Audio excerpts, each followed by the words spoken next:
Assalamualaikum warahmatullahi wabarakatuh. Halo semua, kembali lagi bersama Podcast History bersama saya Meidina Rasagita Putri. Kali ini Podcast History akan menghadirkan segmen Kunang-Kunang Kebenaran di Langit Malam. Segmen ini akan menghadirkan kisah-kisah seputar pahlawan revolusi. Segmen ke-6 kita akan membahas Jenderal Suprapto. Jenderal Suprapto adalah salah satu pahlawan revolusi yang gugur dalam peristiwa G30 SPKI. Beliau lahir pada 20 Juni 1920 dari pasangan Raden Pusposupeno dan Raden Ayu Alimah. Beliau menikah dengan Ibu Yuli Suparti pada 4 Mei 1946 dan dikaruniai 5 orang anak.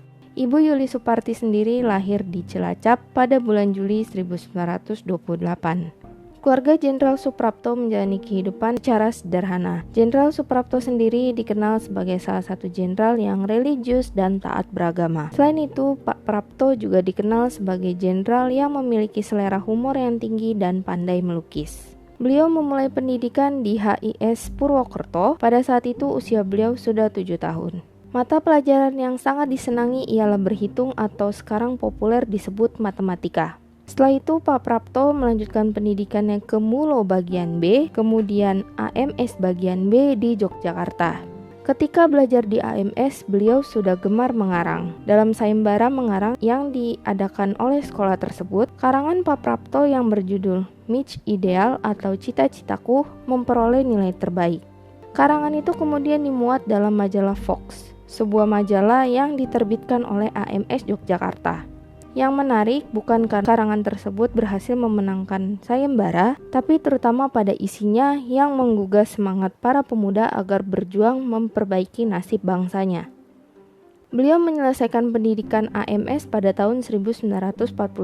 Saat itu dunia diliputi suasana dari Perang Dunia Kedua. Untuk menghadapi ancaman dari kekuatan luar, pemerintah Hindia Belanda kemudian membuka kesempatan bagi para pemuda untuk masuk pasukan milisi.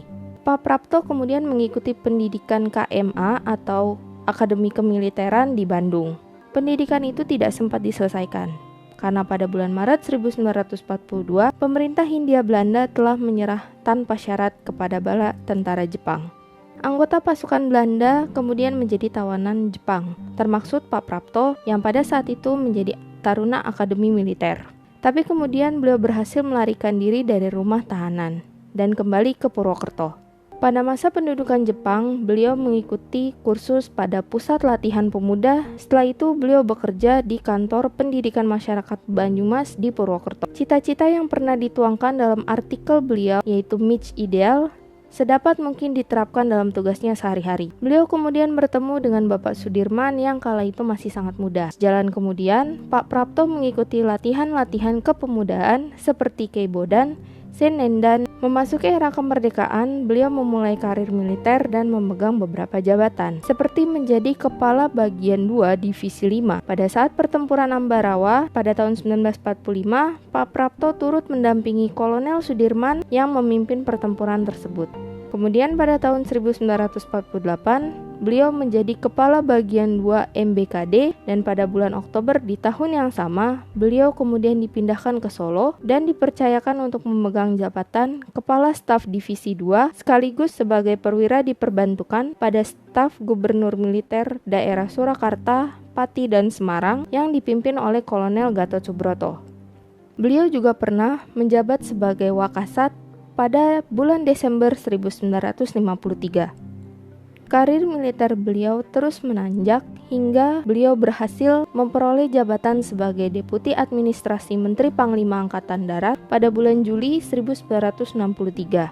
Jabatan tersebut beliau emban hingga akhir hayat. Beliau kemudian menjadi korban dari peristiwa G30 SPKI pada tahun 1965.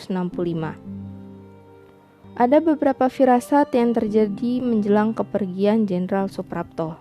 Firasat pertama, kala itu beliau terlibat perbincangan dengan putri sulung beliau yaitu Ibu Ratna Purwati 1 hari sebelum kejadian. Saat berbincang dengan putri beliau, Pak Prapto menyodorkan sebuah pertanyaan yang cukup menghentak perasaan putri sulungnya. "Kamu sedih tidak kalau Bapak meninggal dunia?" Mendengar pernyataan dari sang ayah, Ibu Ratna Purwati kaget dan menjawab, "Bapak ngomong apa sih?" Namun dialog itu hanya berhenti sampai di sana. Baik, sekian pembahasan segmen Kunang-Kunang Kebenaran di Langit Malam, Jenderal Suprapto part 1. Jangan lupa like dan subscribe jika kalian mendengarkan podcast history via kanal YouTube. Sampai jumpa di lain kesempatan. Dadah!